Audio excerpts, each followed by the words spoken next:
In this video, I'm going to give you 5 steps to retire in less than 10 years. It doesn't matter if you are now 20 years old or 30 or 40 or 50. If you follow these 5 steps, most likely you will be able to retire or to save enough money to be retired in less than 10 years. And this is coming from my personal experience. I've been investing for the last 20 years, but 10 years ago, I was flat broke. I had a couple of failed businesses. I have a very severe health problem. I was on a hospital bed with no money, with no prospects of doing anything. Fast forward 9 years later, I retired in Hong Kong. So I live in Hong Kong, one of the most expensive cities in the world. And I was able in 9 years to go from flat broke to retired. And when I say retired, I don't mean that I'm just on the beach and sipping margaritas or playing golf. I don't do that stuff. I'm very busy, but I'm busy with the stuff that I like. When I say retire, my definition of retirement is you can do whatever you want, when you want, with whoever you want to do it. So you are not responding to a boss, working a job that you don't like. You live life according to your own terms. So if you want to be retired in less than 10 years, you will have to follow these steps. This is not a get-rich-quick scheme. This is about building wealth with consistency and discipline and saving and investing. And if you follow these steps, most likely you will be able to retire very fast. But if you are ready, grab a coffee and let's get straight into it. First step towards your retirement is to generate more income. If you don't generate any income, how are you going to save and invest that money to build wealth, to build the wealth that you need to not be working anymore? So first step is really generate more income, and there are different ways for you to generate more income. One of the ways is ask for a promotion or switch jobs. Statistics says that every time someone asks a promotion or switch to a new job, you get an increment of your salary from 8 to 15%. So not too bad, right? And if you have been stuck in a job for many years, maybe it's time to change or ask for a promotion and get a bump in your salary. Then after that, number 2, you can consider moving to a low tax country. I used to live in Europe, back in Portugal. Taxes are very high. The personal income tax goes up to 49%. How can I save money and retire by paying 49% of the salary that I make? Plus social security and VAT and this and that. It's impossible to retire early in a country like that. So I moved to Hong Kong. And when I moved to Hong Kong, have very low personal income tax, no capital gain taxes, and of course salaries are also much better. Of course the cost of living, rents and so on are also higher, but what I save in taxes and the increment in salary is so much better that allowed me for the last few years to save close to 50% of my salary. Now, number 3, start a money-making hobby. It doesn't matter what hobby it is, if you invest in something that you like to do. Imagine you like to write a blog, you like to write books. That's one of the things I was doing to make that was my side gig, was writing books, writing a blog, creating online courses, and this allowed me to generate passive income that contributed to fast forward my retirement. Think about, what do you like to do? Do you like photography? Do you like handmade stuff? Do you like to paint? And perhaps you can transform that hobby, something that you already like doing, into a small business. And talking about business, you can also launch a side gig. So for a few years, I used to go to China, buy gadgets. I would buy from wireless earphones, TV boxes, Bluetooth devices, cameras, and then I will sell it online. So that was a very low risk side business that I used to have, and it worked for a couple of years and gave me a little bit additional revenue with very low risk.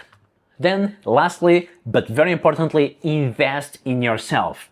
A few years ago, I took a ton of certifications in my area. I used to be an IT project manager. I got a ton of certifications, and this allowed me also to get better jobs, better paying jobs that fast forward my savings rate and allow me to retire early. So whatever you do, invest in yourself. take more online courses, get certifications. If it is IT, whatever, or finance, get certifications in your area, and over time that will bump up your salary, because you will be able to be an expert in your area and will be able to demand higher salaries. Once you generate more income, number 2 is saving and frugal living. At least for a few years, you need to save a higher percentage of your whatever you generate. So traditional financial advisors will tell you to save what? 10% of your income. If you save only 10% of your income, you will only be able to retire at the age of 65. So you need to save more. You need to save 20, 30, 40, 50%.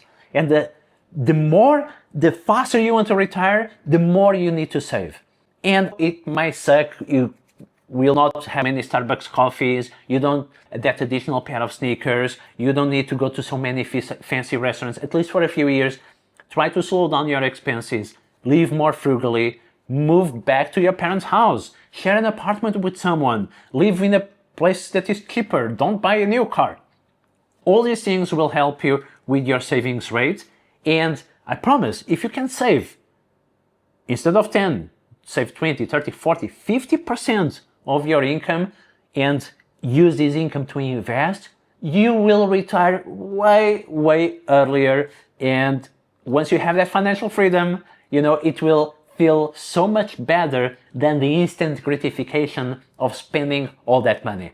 You'll see financial freedom really, and not having the necessity to work for someone else is the best feeling in the world. Next, number 3, pay high interest debt. Okay, paying back your debt, that is especially like high interest, it's a very good way of saving. Let's say you have credit card debt. Many people have credit card debt, and credit card debt, their interest rate is like 20 to 25%. It's very, very high. So if you pay off that debt, it's the same as getting a return on investment of 20 or 25%, which is very, very good. So really, if you have any high interest debt, personal loans, car loans, credit card debt, I would suggest you try to pay it off sooner than later. Next, number 4. Now you are saving the money, you need to invest it. Invest, invest, invest. If you are not very familiar with investments, there are different investment categories that you can choose, from ETFs, exchange traded funds. These are basically baskets of companies, and you can just buy one stock, and that one stock represents a basket of companies. This is one of my favorite ways for people to invest and retire early.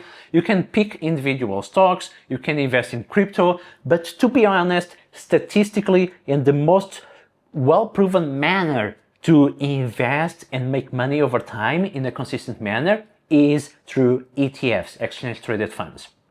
So you can start with very simple ETFs, S&P 500 ETFs, such as VOO or CSPX. These are very good index ETFs. You can also invest on the QQQ, which is the NASDAQ 100 ETF. And you should also include leveraged ETFs.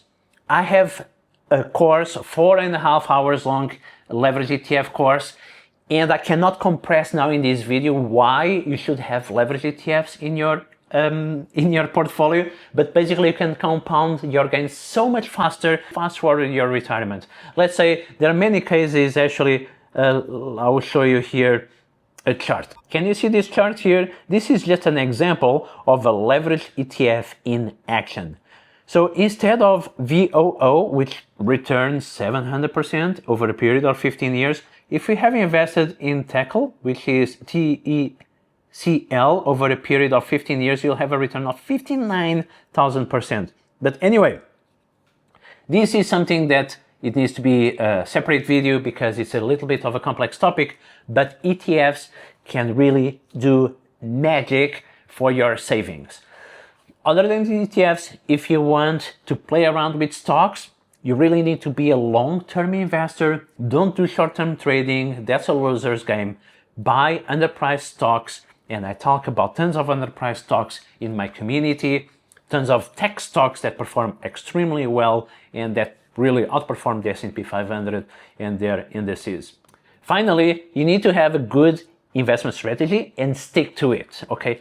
The best investment strategies are actually very, very simple. I'm not going to be telling you, oh, you need to use these very, very complex, this and that in trading and charts. The best investment strategies are actually extremely simple. And the best investment strategy, I'll again suggest, start with ETFs, add regularly to your ETFs or stocks every month, every time you save a little bit of money, add to your investments, okay? Don't sit in cash, because cash is a melting ice cream.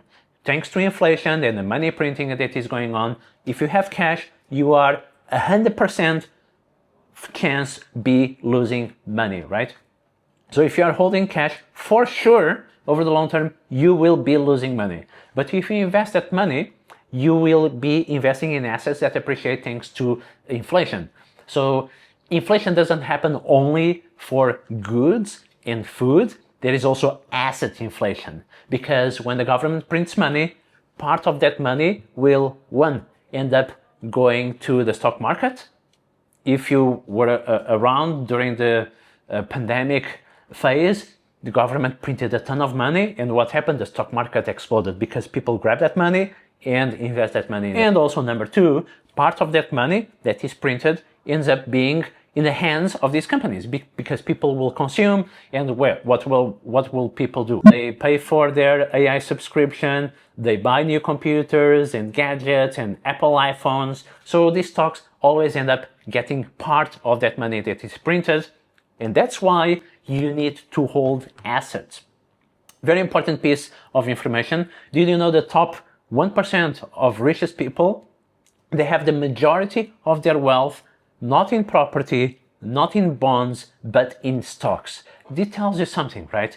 If you really want to build long-term wealth, look at what the rich people are doing, and what they are doing, most cases, is good part of their wealth invested in stocks. And they are not speculating, they just buy and hold for very, very long periods. By the way, just a fun fact. Fidelity, one of the biggest asset managers in the world, once decided to do some research and see who from their clients performed the best over long periods of time. So they did the research, and they noticed that the clients that performed the best were clients that have passed away. And why is that? Sounds a bit silly, right? Investors that passed away, they didn't touch their portfolio. So they are not buying and selling, they are not trying to time the market. And you should not try to time the market either. I call this the Sleeping Beauty investment strategy, where you just invest and go sleep and don't touch your portfolio. Of course, if you have a stock that is really performing extremely well, this stock you invested 1,000%, 2,000%. For example, I have invested in 2022 in Palantir, and Palantir stock went up like 2,000%. Or to profit. You can take profit in those situations. You can also take profit if the market changes. You have invested in a certain company, and in the meantime, the market is no longer favorable to that company, or the management resign, invest in Tesla, and Elon Musk leaves Tesla. I'm going to sell the Tesla stock. But other than that, these kind of situations you should just hold for the very long term, because really statistically proven that long-term investors are the ones that make it. So basically, if you follow these 5 different points, and let me recap: generate income, save money aggressively, and live frugally. Number 3, pay high interest debt. Number 4, invest, invest, invest. All the money that you have, you should be investing. You receive your salary, put money aside every month. You should have a little bit of cash, emergency reserve, but invest in ETFs and stocks for the long term. And number 5, stick to your investment strategy. Don't try to time the market, just keep investing, hold ETFs, do some dollar cost averaging every month, take profit if the fundamentals of the companies change. Don't try to time the market again. There is a quote that I really like from Peter Lynch, which is, more money has been lost trying to avoid market crashes than in the market crashes themselves. So people think like, now there is a lot of uncertainty in the market. Oh my God, let me sell before the market crashes. And then the market either doesn't crash or crashes a little bit, but people don't enter the market again because they are still afraid. So really the best is just stay invested for the long term. All right, guys, if you like this video, give it a like and subscribe. I also have the Henrik Wealth Academy, where I talk every day about these topics. I share my stock picks, my ETF picks, and you have like 15 different courses there available under my Wealth Academy. Alright guys, that's all for this video, and I'll see you in the next one.